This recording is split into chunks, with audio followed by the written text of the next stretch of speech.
कोई भी बिजनेस और ट्रेडिंग की शुरुआत करने से पहले हमको उस बिजनेस और ट्रेड का ज्ञान होना बहुत ही जरूरी होती है। क्योंकि बिना ज्ञान की बिजनेस करना मतलब हम बिना स्टीयरिंग की गाड़ी चला रहे हैं, जिसकी कोई डेस्टिनेशन नहीं होती या दिशा नहीं होती, और ये गाड़ी कभी भी एक्सीडेंट करवा सकती है। नमस्कार, मैं हूं निरंजन और आप देख रहे हैं अपनी चैनल एनपी स्टॉक्स। अगर आप अभी तक चैनल को सब्सक्राइब किया नहीं तो अभी सब्सक्राइब करें और लाइक शेयर बेल बटन दबाएं ताकि मेरा हर लेटेस्ट वीडियो आप मिस ना करें। आज मैं जिस टॉपिक के ऊपर बात करने जा रहा हूं वो बहुत ही पॉपुलर और मज़ेदार है। वो है इंट्राडे ट्रेडिंग, जो कि आज के दिन में बहुत ट्रेडर डेली प्रोफेशन में करते हैं। तो चलिए जानते हैं इसके बारे में। ट्रेडिंग कितनी टाइप के होते हैं, ट्रेडिंग रूल्स क्या है, क्या सीक्रेट्स एंड स्ट्रेटजीज होती है, सब जानेंगे इस वीडियो में।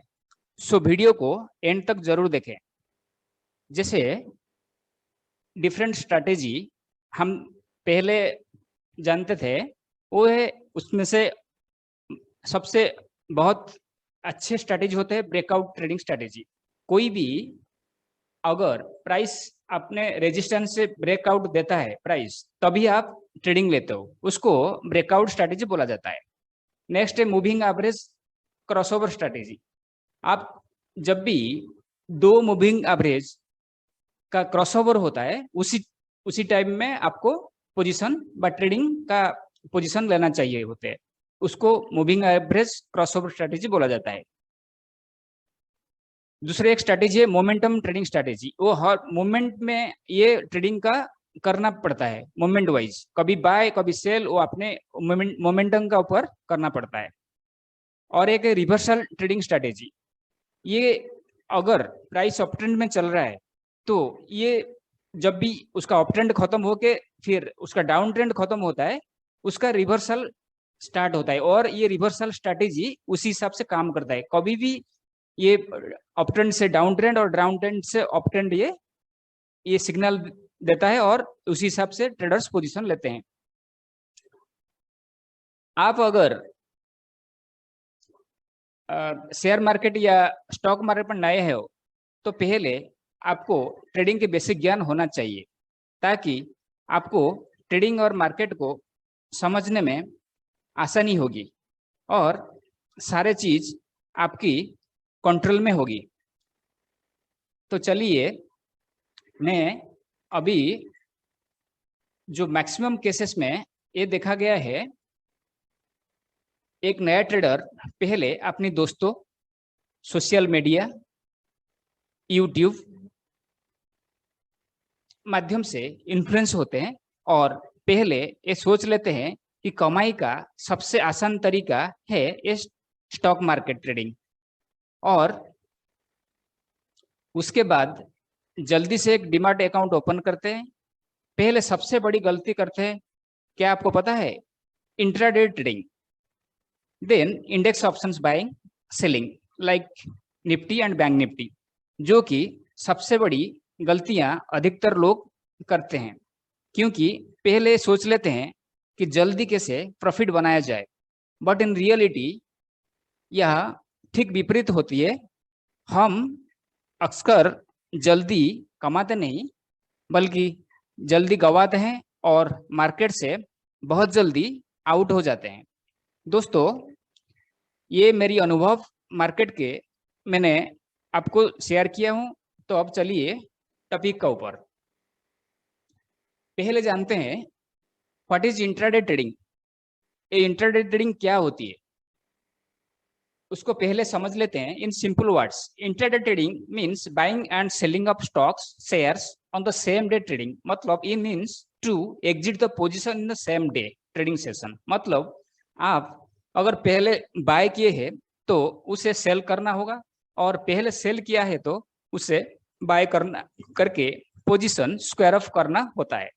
यानी नो कैरी फॉरवर्ड, मतलब डिलीवर में आप नेक्स्ट डे को ले नहीं सकते। ये है उसका इंट्राडे का जो डेफिनेशन और मीनिंग। देन ट्रेडिंग का रूल का ऊपर चलते हैं। पहला रूल है invest in what you can afford to lose. पहला, ये सबसे पहले रूल नंबर 1 होती है, क्योंकि सबसे हम जब भी ट्रेडिंग में आते हैं तो हमारा दिमाग हमेशा रहता है हम कैसे प्रॉफिट बनाएं। तो उसके लिए कुछ ट्रेडिंग रूल्स को आपको फॉलो करना पड़ेगा। Number 1, invest in what you can afford to lose. मतलब आपने वो पैसा इन्वेस्ट करो, वो पैसा को आप ट्रेडिंग में लगाओ। अगर वो पैसा लूज या मतलब आप गवा देते हो तो आपका ऊपर कुछ उसका इम्पैक्ट ना आए। तो ये है रूल नंबर 1।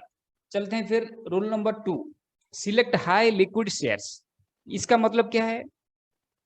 आप देखेंगे एक्सचेंज में बहुत सारे शेयर्स, कंपनीज का शेयर्स है, बहुत सारे स्टॉक्स है। तो उस पे आप अगर इंटरडे ट्रेडिंग और ट्रेडर हो तो पहले आपको उसी शेयर को सिलेक्शन करना होगा जिसमें ज्यादा बाइंग सेलिंग हो रहा होगा, इसमें ज्यादा लिक्विडिटी होना चाहिए। थर्ड रूल क्या होता है? Trade in only 3-4 scripts at a time. ये गलती आप मत करिए कि एट ए टाइम आपको 10, 20, 25 स्टॉक को लेके आप वॉच लिस्ट में रख के उसमें ट्रेडिंग करना, क्योंकि इसमें बहुत कंफ्यूजन पैदा होता है और फाइनली आपको कुछ भी एक सही डिसीजन लेने में बहुत दिक्कतियां होती है। जो मेरा एक्सपीरियंस और सारे को ये एक्सपीरियंस होती है। तो आपको मैक्सिमम 3 to 4 स्टॉक्स को वॉच लिस्ट में रख के उसका ऊपर आपको पोजीशन लेना है, और ये आपको आसानी होगी उसको थोड़ा ट्रेस आउट करने के लिए, उसका मूवमेंट देखने के लिए, उसका सारे इंडिकेशंस आपको देखने के लिए इजी होगी। Rule number 4, do extensive research. कोई भी स्टॉक को बाय करने से पहले या सेल करने से पहले आपको थोड़ा सा रिसर्च करना पड़ेगा। वो स्टॉक्स को आपका मूवमेंट क्या है, उसका पास्ट परफॉर्मेंस कैसा है, वो लगातार उसमें कितने वॉल्यूम होता है, उसमें कितना लिक्विडिटी होती है, ये सारे चीज को आपको दिखना पड़ता है।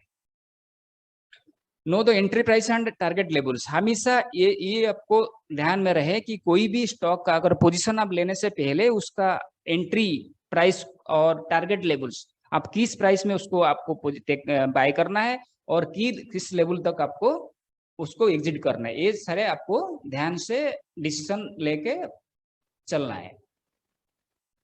नेक्स्ट है use stop loss to minimize loss. ये एक्चुअली बहुत बड़ा रूल होते हैं कि अगर आपने ट्रेडिंग पोजीशन लेते हो और स्टॉप लॉस नहीं लगाते हो, उसमें क्या होता है, देयर इज बहुत पॉसिबिलिटी बहुत ही होती है कि आपको ये लॉस को ज्यादा लॉस आप करके बैठो। क्योंकि अगर आपने पूरा स्ट्रिक्ट स्टॉप लॉस लगा दिया है तो उसमें से आपको एक नेग्लिजिबल लॉस जो आपने डिसाइड किया है, जो आपने रिस्क रिवॉर्ड में लिया है, तो उसी लॉस ही होगा जो 1% 2%। अदरवाइज ये कभी भी अगर ट्रेंड कुछ चेंज हो जाता है तो ये बहुत मुश्किल हो जाता है, इसमें बाहरी रकम से लॉस होने का पॉसिबिलिटी है। Don't be an investor. अगर आप इंट्राडे ट्रेडिंग करते हो तो डोंट बी, आपका मेंटालिटी इन्वेस्टर जैसे होना नहीं चाहिए, क्योंकि आप कभी भी ये आज का जो पोजीशन लिया है आपको कैरी फॉरवर्ड मतलब कल डिलीवर के लिए नहीं ला सकते। जिसको जब भी आप आज लिया मतलब आज इसको एग्जिट करना पड़ेगा। Book profit when target is achieved. आपको ज्यादा लालच नहीं करना है, जो अपने डिसीजन एक बार ले लिया, आपका जो रिस्क रिवार्ड रेशियो हिसाब से ये मेरा एग्जिट एंट्री पॉइंट है, ये मेरा एग्जिट पॉइंट है, उसको स्ट्रिक्टली फॉलो करिए। ज्यादा लालच होने से आपको फिर दिक्कतियां पैदा हो सकता है।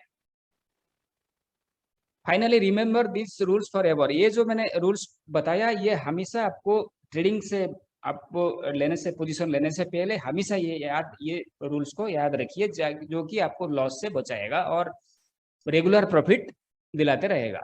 अभी चलते हैं secrets of intraday trading. Secrets क्या है? बी काम एंड पेशेंट व्हाइल ट्रेडिंग। आप कोई नॉइज में, पूरा भीड़ भाड़ में, दोस्तों का साथ बैठ के, ट्रैवलिंग में, बेड में सो के ये सब मत करिए, क्योंकि ये ट्रेडिंग एक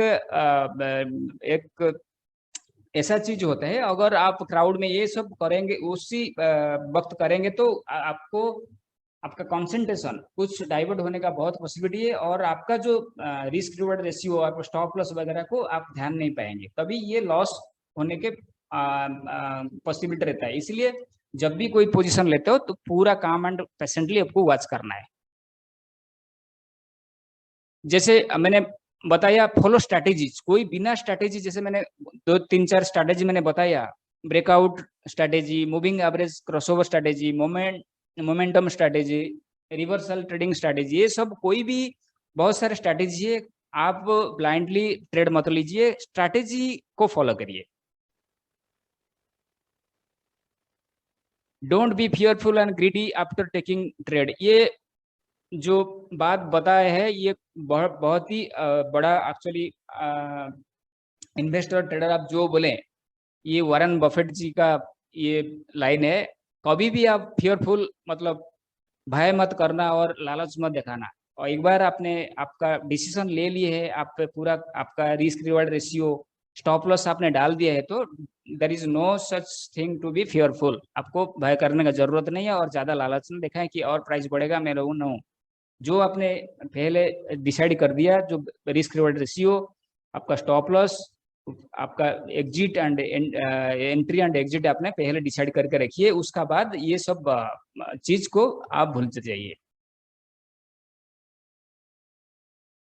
follow the trend rather than your emotion. Actually जब भी पोजीशन आप लेते हो, बाय और सेल का पोजीशन ले लेते हो, आप अभी वो ट्रेंड को फॉलो करना है रेदर देन योर इमोशन। मतलब मन चाहे कि इसको बीच में क्विट कर दो, फिर एक एंट्री ले लो, फिर एग्जिट कर दो, ऐसा मत करिए। क्योंकि इसमें क्या होगा, आपका जो रिस्क रिवार्ड रेशियो, आपका स्टॉप लॉस, आपका जो ये सब स्ट्रैटेजी जो फॉलो किए ये डिस्टर्ब हो जाता है।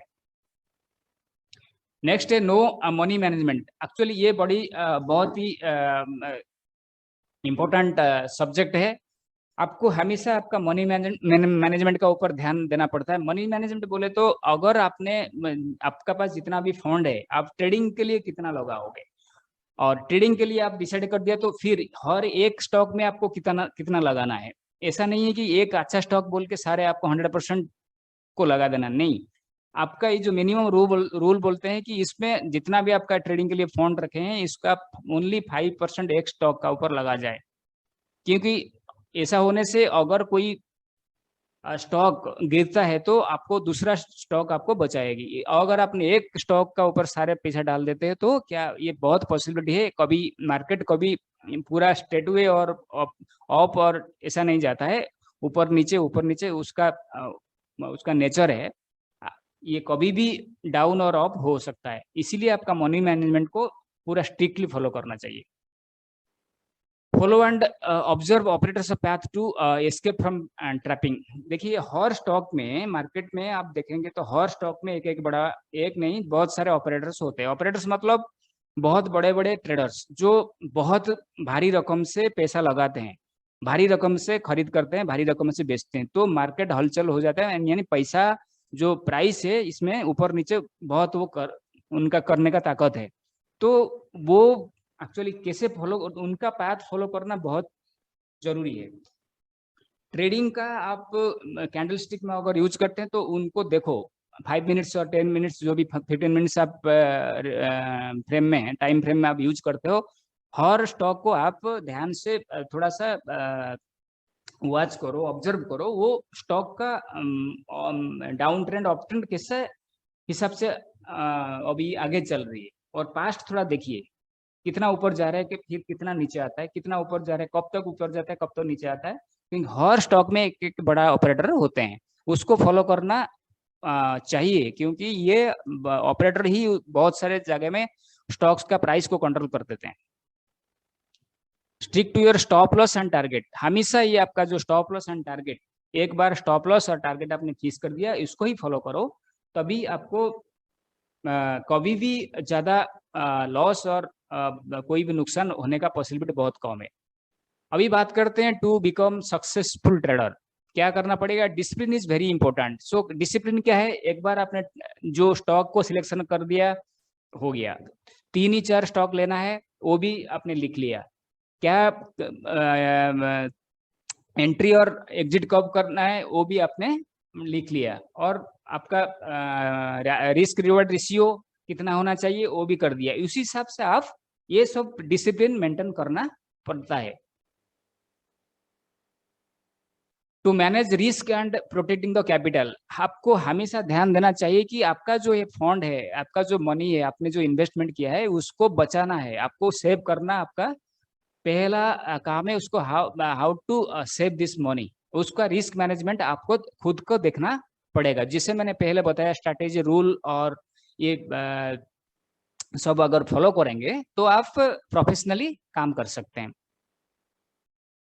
To be optimistic with realistic expectations, ये बहुत ही बड़ा इंपॉर्टेंट होते हैं। आप ऑप्टिमिस्टिक हो, आपको प्राइस, आपका उम्मीद रहे कि इतना प्राइस बढ़ेगा, वो होगा, ये ठीक है, लेकिन रियलिस्टिक एक्सपेक्टेशन होना चाहिए, अनरियलिस्टिक होना नहीं चाहिए, राइट। ये आप जो वास्तविक जितना होना चाहिए उसी हिसाब से आप आपका एंट्री और एग्जिट को आप फाइनलाइज करो। Never try gambling in trading, actually ये बड़ी बात है, क्योंकि ये ट्रेडिंग को कुछ मतलब ट्रेडर उसको गैम्बलिंग तरह यूज करते हैं। जैसे ये जैसे वो सोच लेते हैं कि प्राइस बढ़ेगा, प्राइस घटेगा, उसी हिसाब से ट्रेडिंग कर लेते हैं। ये एक्चुअली गैम्बलिंग नहीं है, मैं बार बार बता रहा हूँ। It is not, it is purely ये ट्रेडिंग है।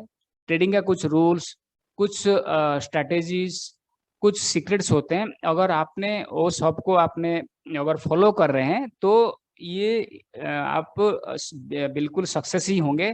तो गैम्बलिंग की तरह आप उसको ट्रेड मत करिए। सो ये थी कुछ इंट्राडे ट्रेडिंग के बारे में मैंने जैसे बताया। आगे फिर वीडियो में, नेक्स्ट वीडियो में बताऊंगा एक एक स्ट्रैटेजी को कैसे आप एनालिसिस करेंगे, कैंडल स्टिक्स, डिफरेंट इंडिकेटर्स, जैसे हमने मूविंग एवरेज, वॉल्यूम, हेकिनेसी, बहुत सारे ऐसे ऐसे इंडिकेटर्स है, डारवास बॉक्स। तो मैंने उसको उसका ऊपर एनालिसिस करके आपको सारे चीज बताऊंगा, क्योंकि मोर एक्चुअली आपको धीरे धीरे प्रोफेशनल ही बनना है। तो अब जब तक आप प्रोफेशनल नहीं बनेंगे तब तक आप मार्केट से पैसा कमाने का जो कैपेबिलिटी है वो आपको नहीं रहेगा। आप हमेशा कुछ कंफ्यूजन में रहेंगे, राइट। तो हर स्ट्रैटेजी, सीक्रेट्स, रूल्स को आपको फॉलो करना चाहिए। दोस्तों, ये मेरा चैनल एनपी स्टॉक्स से, अब तक अगर आपने सब्सक्राइब नहीं किया तो जरूर सब्सक्राइब करें। आगे मेरा बहुत अच्छे अच्छे वीडियो आने वाले हैं, जैसे सारे स्ट्रैटेजी मैंने बताया, इंडिकेटर्स बेस्ड आप कैसे आप ट्रेडिंग कर सकते हो। आपको हर चीज का स्टेप बाय स्टेप प्रोसेस में बताऊंगा। तो आप जरूर उसको वीडियो को बिगनिंग से एंड तक देखिए। हर चीज बहुत ही इंपॉर्टेंट होता है। तो आगे मेरा वीडियो ये कंटिन्यू रहेगा, हर एक एक स्ट्रैटेजी का ऊपर और एक इंडिकेटर का ऊपर मैं ब्रीफली आप पूरा एक्सप्लेन करूंगा। तो आपको ये समझने में इजी होगी और ट्रेडिंग आपको बहुत इजी होगा। Thanks guys.